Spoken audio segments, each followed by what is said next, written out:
Masa yang dinanti-nantikan. Nami, kau dah janjikan kita dah berehat, kita dah commercial break. Sekarang ni bagus belum sekarang ni Nami belum start dah risau. Belum start dah risau. Tak apa Nami, ni surah dulu sekolah asrama penuh selalu bacakan sebelum nak tidur kan. Ini siaran langsung. Siaran langsung.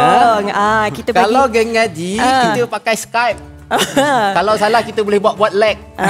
Ini nak buat lag macam mana? Aku tahu kau hafal surah ni. Okey. Kalau salah keluar set. Keluar set. Ustaz-ustazah, kita nak dengarkan penonton. Baiklah. Surah Al-Mulk Nami. Surah Al-Mulk Surah Al-Mulk. Baik. Bismillah. Allah. Biasa tengok orang ngaji sini Ustaz. Boleh. Taranum sekali. Taranum sekali. Taranum sekali.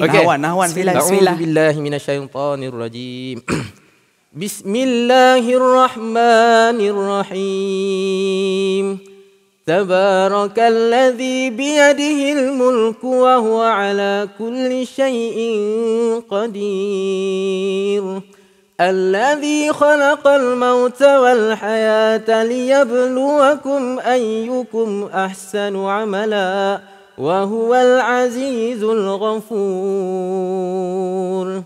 الذي خلق 7 سماوات طباقا ما ترى في خلق الرحمن من تفاوت فارجع البصر هل ترى من فطور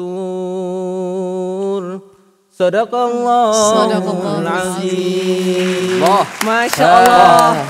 Imam mana malam ni? Apa? Imam terawih mana malam ni? Imam terawih kat mana malam ni? Rasanya masjid tu orang lain tak nampak Ustaz. Saya seorang je. Masya Allah. Nami, sedap. Kau boleh nak panjang lagi, Dede. Dahsyat. Kan, Musim Ustaz? ke-7. Musim ke-7. Tambah seorang lagi. Okey. Ni aku nak tanya. Ya. Ustazah, sekarang ni kemudahan dah makin mudah.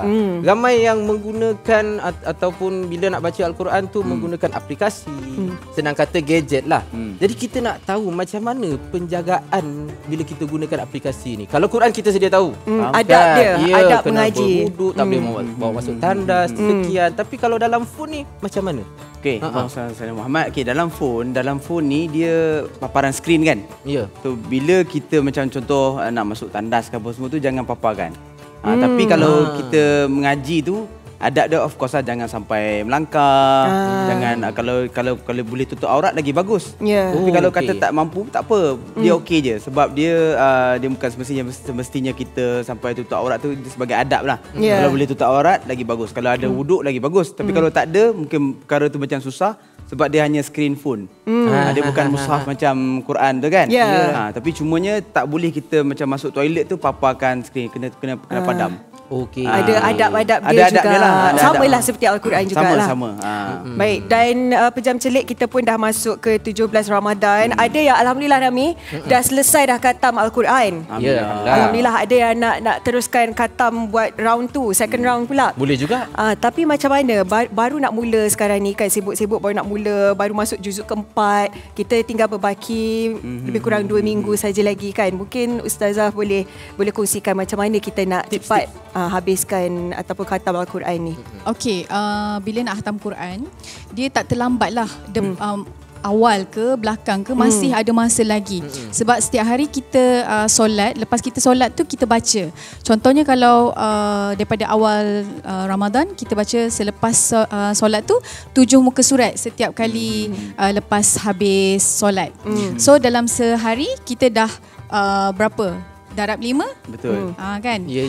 Lepas tu, so maksudnya kalau macam dah start pertengahan tu, kita kena banyakkan sikit lah, lebihkan lagi. Mungkin 10 mungkin 15 muka surat setiap lepas solat fardu. Jadi dia lebih cepat habis. Pulun sikit lah, sikit.